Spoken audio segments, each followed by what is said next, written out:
80,000-ഓളം ഹിന്ദു ഏകതാ സമ്മേളനങ്ങൾ നടക്കുന്നു. ഹൈന്ദവൻ 33 കോടി ദേവതകളുടെ ഉപാസകനാണ്. പക്ഷേ ഏകമായ സത്യത്തിൻ്റെ വിശ്വാസിയുമാണ്. ഏകമായ സത്യത്തിനെ പല രീതിയിൽ അറിഞ്ഞവര് പറഞ്ഞു വച്ചിരിക്കുന്നു. ആകാശാത് പതിതം തോയം യഥാ ഗച്ഛതി സാഗരം സർവദേവ നമസ്കാരം കേശവം പ്രതിഗച്ഛതി. ആകാശത്തിൽ നിന്ന് വീഴുന്ന വെള്ളത്തുള്ളികൾ ചെറിയ നീർച്ചാലുകളായി, തോടുകളായി, പുഴകളായി, നദികളായി എങ്ങനെയാണോ സാഗരത്തിൽ എത്തിച്ചേരുന്നത്, അതുപോലെ ഏത് ദേവനെ നമസ്കരിച്ചാലും അത് കേശവനിൽ, നാരായണനിലാണ് എത്തിച്ചേരുന്നത്, പരമകാരണത്തിലാണ് എത്തിച്ചേരുന്നത് എന്ന് വിശ്വസിക്കുന്നവരാണ്. ആ ഒരു സങ്കല്പം വെച്ച് കഴിഞ്ഞാൽ ഈ മണ്ണിനെ നമ്മൾ അമ്മയായിട്ട് കാണുന്നുണ്ട്. ഭാരതീയന് അമ്മയാകുന്നത് എങ്ങനെയാണ്? കാരണം ഞാനും നിങ്ങളും, നമ്മൾക്ക് എല്ലാവർക്കും ബയോളജിക്കലായിട്ടുള്ള, ജീവശാസ്ത്രപരമായിട്ടുള്ള ഒരു അമ്മ നമുക്ക് എല്ലാവർക്കും ഉണ്ട്. നമ്മളെ ഗർഭം ധരിച്ച് നമുക്ക് പിറവി തന്ന് നമ്മളെ മുലയൂട്ടി വളർത്തിയ നമ്മളുടെ ശരീരത്തിൻ്റെ അമ്മ. നമ്മളത് ഒരു ദേവതാ സങ്കല്പം കൊടുക്കുമ്പോൾ ഉപനിഷത്തെല്ലാം ആദ്യത്തെ ദേവതാ സങ്കല്പം കൊടുത്തത് ആ അമ്മയ്ക്കാണ്. മാതൃദേവോ ഭവ എന്നുള്ള ഒരു സങ്കല്പമാണ് കൊടുത്തത്. അപ്പോൾ എങ്ങനെയാണ് ഭൂമിക്ക് നമ്മളുടെ മാതൃസ്ഥാനം വരുന്നത്? അവിടെയാണ് വേദത്തിലെ യേശാം ഭൂതാനാം പൃഥ്വീരസ പൃഥ്വീയാഭോരസ ആപാം ഔഷധോരസ ഔഷധസ്യ രസ പുരുഷസ്യ വാക്രസ വാചോ ഋഗ്രസ രജത് സാംനോ ഉദ്ഗീതോ എന്നുള്ള ഒരു ശ്ലോകം വരുന്നുണ്ട്. ഈ ഭൂതങ്ങളിൽ വെച്ച്, ഭവിച്ചതിൽ വെച്ചിട്ട് പൃഥ്വി, ഭൂമിയാണ് ഏറ്റവും സത്തായിട്ടുള്ളത്. പൃഥ്വിയാപോ അല്ലേ, പൃഥ്വിയിലെ അപ്പ് ജലമാണ് അതിലെല്ലാ ഔഷധികൾക്കും കാരണമായിട്ട് നിൽക്കുന്നത്. ആപാം ഔഷധോ രസ ഔഷധസ്യ രസപുരുഷ. ആപ്പിൽ നിന്നും ഭൂമിയിൽ നിന്നും, ഭൂമിയിലെ ജലവും ഭൂമിയും കൂടിയിട്ടാണ് ഔഷധികൾ വളരുന്നത്, കായ്കനികൾ ഉണ്ടാകുന്നത്, ഭക്ഷണം ഉണ്ടാകുന്നത്. ഭക്ഷണത്തിൽ നിന്നാണ് പുരുഷന്റെ വീര്യം ഉണ്ടാകുന്നത്. ആ പുരുഷ വീര്യം മാതൃഗർഭത്തിൽ വന്നിട്ടാണ് പുരേശയതി, പുരിയിൽ ശരീരത്തിൽ ശയിക്കുന്ന ജീവന് ജന്മം നൽകുന്നത്. അങ്ങനെ നോക്കുന്ന സമയം ശരിക്ക് ഔഷധസ്യ രസക പുരുഷസ്യ വാക്രസ, അത് പിന്നെ എത്തിച്ചേരുന്ന ഓങ്കാരത്തിലാണ്. ഉദ്ഗീതം എന്ന് പറയുമ്പോൾ ഓങ്കാരമാണ്. അതുവരെ നമ്മൾ പോകേണ്ട ആവശ്യമില്ലല്ലോ. നമ്മൾ ഇവിടുത്തെ കണ്ടന്റ് എങ്ങനെ മാതൃഭൂമിയാകുന്നു. കാരണം ഇവിടത്തെ ഭക്ഷണം കഴിച്ചാണ് നമ്മൾ ഓരോരുത്തരും ജനിച്ചത്. നമ്മുടെ അച്ഛൻ നമുക്ക് ജന്മം നൽകാൻ കാരണമായതും, അമ്മ നമ്മളെ ഗർഭം ധരിച്ച കാലത്ത് അമ്മ കഴിച്ചതും, അമ്മ നമുക്ക് ഭക്ഷണം കഴിക്കാൻ തുടങ്ങുന്നതിന് മുമ്പ് മുലയൂട്ടിയിരുന്നത്, അമ്മയുടെ സ്തന്യത്തില് ആ മുലപ്പാൽ ഉണ്ടായത് ഇവിടുത്തെ ഔഷധികൾ കഴിച്ചിട്ടാണ്, ഇവിടുത്തെ ഭക്ഷണം കഴിച്ചിട്ടാണ്. അമ്മ 9 മാസം നമ്മളെ വയറ്റിൽ ചുമന്നു എങ്കിൽ ഭൂമി മാതാവ് നമ്മളുടെ ഈ ശരീരം ഇല്ലാണ്ടായി കത്തിച്ച് കളഞ്ഞിട്ടും നമ്മളെ ചുമക്കുന്നുണ്ട് അല്ലെ, ചാരമായിട്ട് അല്ലെ, വായുവില് എല്ലാം ഈ അന്തരീക്ഷം നമ്മൾ ചുമക്കുകയാണ്. പിന്നെ അപ്പോൾ അങ്ങനെ നോക്കുമ്പോൾ നമ്മളുടെ മാതൃസ്ഥാനം അങ്ങനെയാണ് ശരിക്കും പറഞ്ഞാൽ ഭാരതാംബയ്ക്ക് വരുന്നത്. അപ്പോൾ ആ അമ്മയെ എന്തിനാണ് നമ്മൾ ഭാരതാംബ, ഭാരത പിതൃ വന്ദനങ്ങൾ നമ്മൾ അധികം കാണുന്നില്ല.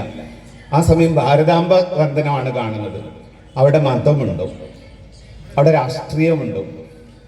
ഇതിനെ, ജനിച്ച ഭൂമിയെ അമ്മയായി കാണുന്നതിന് രാഷ്ട്രീയമോ മതമോ ജാതിയോ ഐഡിയോളജികളോ ഒന്നും നമുക്ക് എതിരല്ല. ഈ ഭൂമിക്ക് വേണ്ടി, ഇവിടെ ഈ ഭാരതമണ്ണിന്റെ സ്വാതന്ത്ര്യത്തിന് വേണ്ടി ഒരു മതക്കാരല്ല ശരിക്കും പറഞ്ഞാൽ പ്രാണൻ ത്യജിച്ചിട്ടുള്ളത്. എല്ലാ മതത്തിൽപ്പെട്ടതും ഇന്ന് നിൽക്കുന്ന ഐഡിയോളജികളുടെ എല്ലാവരുടെയും ഒരു കോൺട്രിബ്യൂഷൻ ഉണ്ട്. പക്ഷേ ഇതിൻ്റെ ഇന്നത്തെ കാലം നോക്കിക്കഴിഞ്ഞാൽ ഓപ്പറേഷൻ സിന്ദൂർ നടന്ന സമയത്ത് നമ്മൾക്ക് എതിരായിട്ടുള്ള ഡ്രോണുകൾ തകരുമ്പോൾ ചില ഇമോജികളെ വിഷമമായിട്ട് വരുന്നു. ആര്? ആ രാജ്യക്കാരുടെ അല്ല, ഈ രാജ്യക്കാരുടെ. അങ്ങനെ വരുമ്പോൾ നമ്മുടെ അമ്മ നശിക്കണമെന്ന് നമ്മൾ തന്നെ പ്രാർത്ഥിക്കുന്ന ഒരവസ്ഥ വരിക എന്ന് പറഞ്ഞാൽ അത് ഭയാനകമാണ്.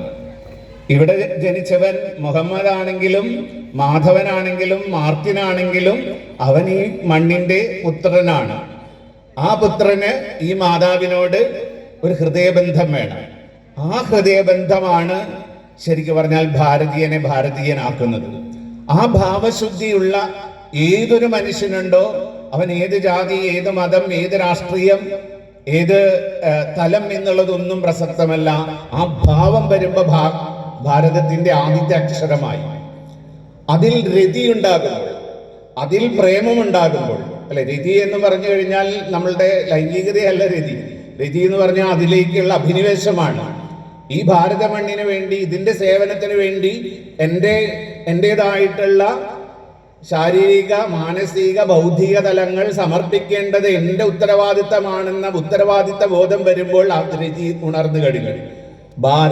ആയി ഈ ഇതിനു വേണ്ടി സമൂഹത്തിലേക്ക് നമ്മൾ പ്രവർത്തിക്കുമ്പോൾ, അതിന്റെ സംഘാടകനാകുമ്പോൾ, ആ സമൂഹത്തിന്റെ താളാത്മകതയ്ക്ക് നാം പ്രവർത്തിക്കുന്ന സമയത്ത് ആ ഹർമണി കൊണ്ടുവരാൻ, ആ യോജിപ്പ് കൊണ്ടുവരുവാൻ, നമ്മൾ അതിന്റെ ഒരു നായകത്വത്തിലേക്ക് നമ്മൾ വരുന്ന സമയത്ത്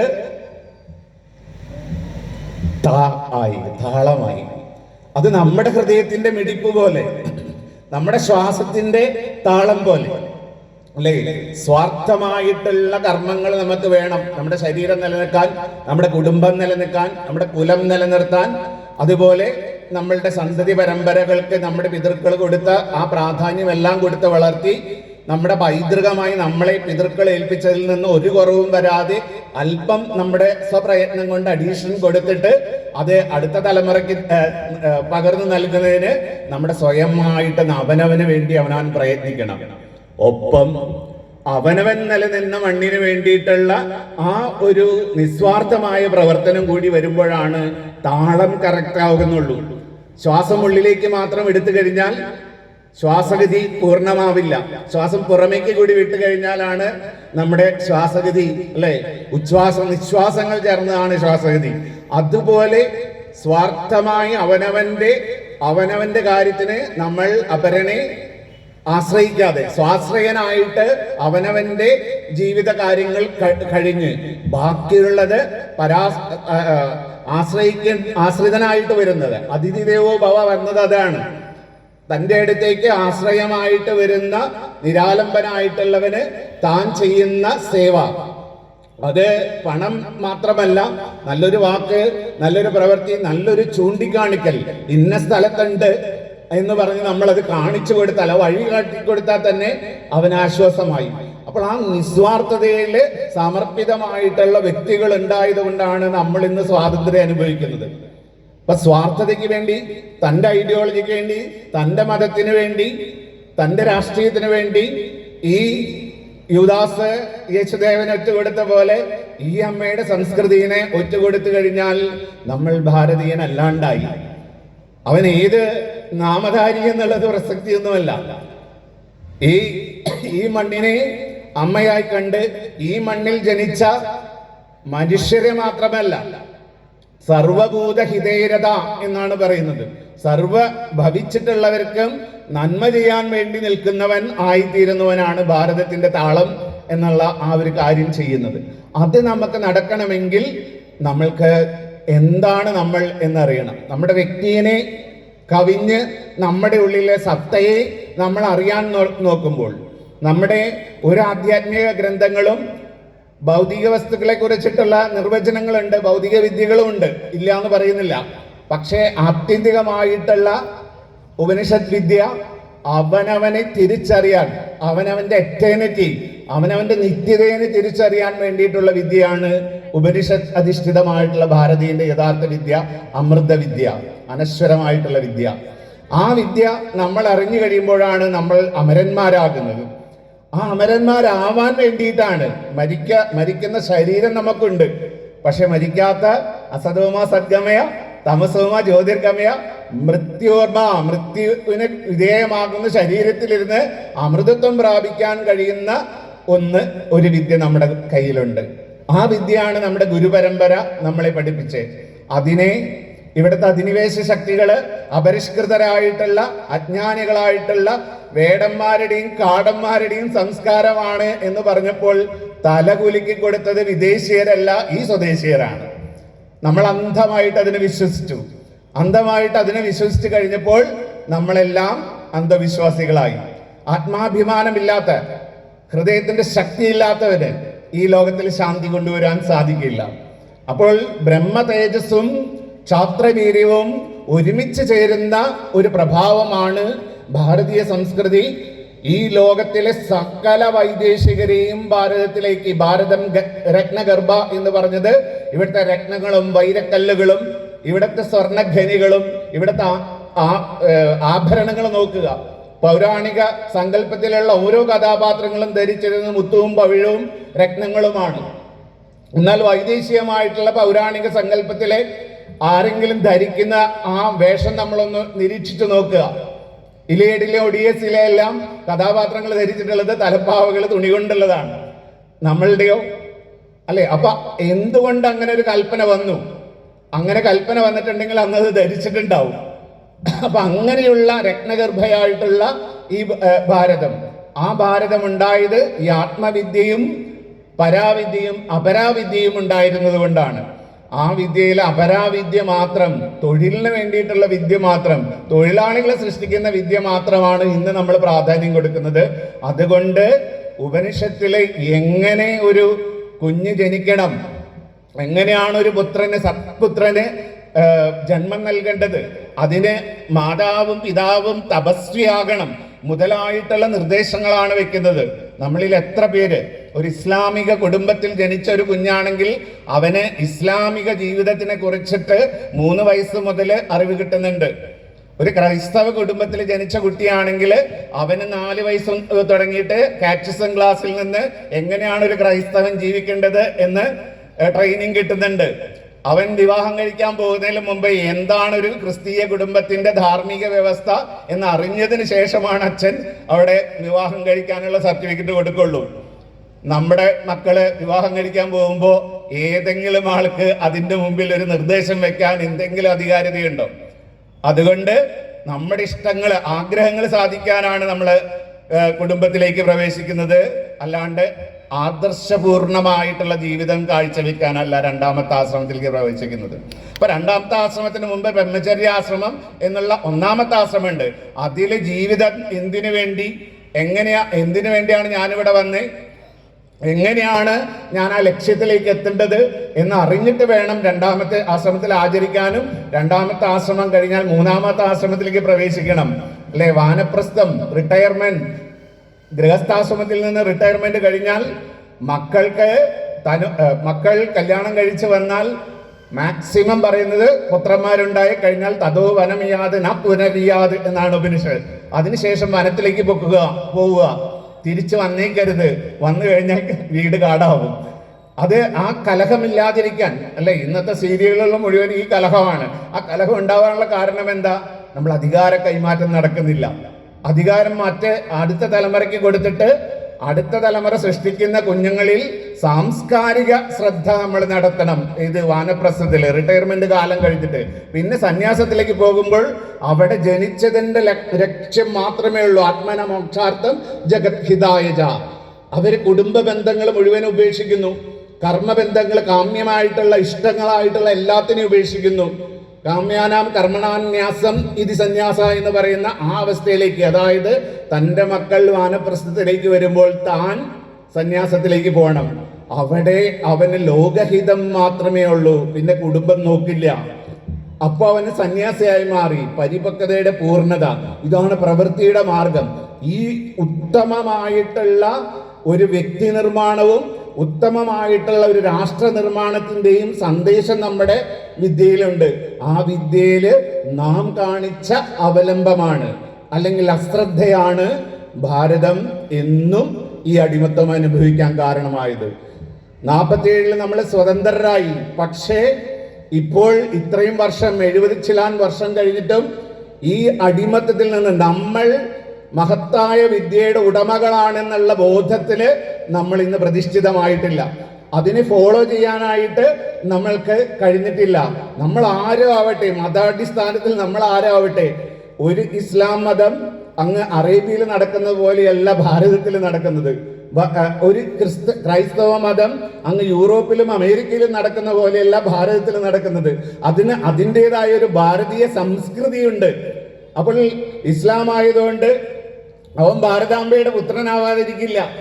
ഒരു ക്രൈസ്തവനായതുകൊണ്ട് അവൻ ഭാരതാംബയുടെ പുത്രനാവാതിരിക്കില്ല.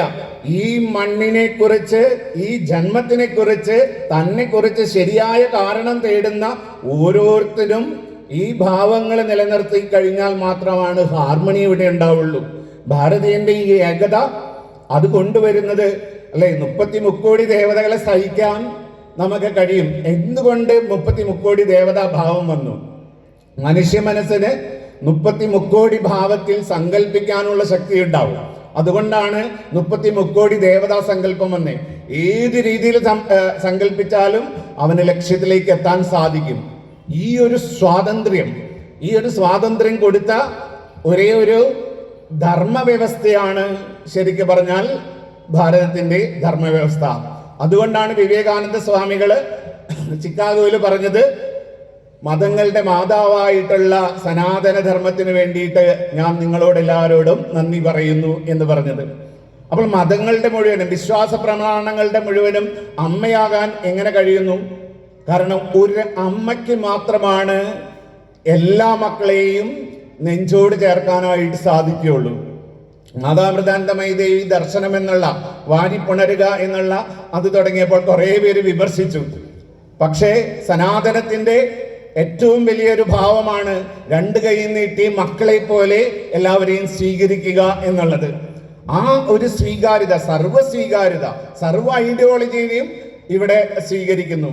അതിൽ സുചരിതമായിട്ടുള്ള, നല്ല ചരിതമായിട്ടുള്ള എല്ലാത്തിനെയും ഞാൻ സ്വീകരിക്കാം. എന്നിൽ സുചരിതമായിട്ടുള്ളത് നിങ്ങൾ സ്വീകരിക്കൂ, എന്നിൽ സുചരിതമല്ലാത്തത് സ്വീകരിക്കേണ്ട എന്നാണ് ഗുരുദേവൻ നമുക്ക് തൈത്തരീയ ഉപനിഷത്തിൽ പറയുന്നത്.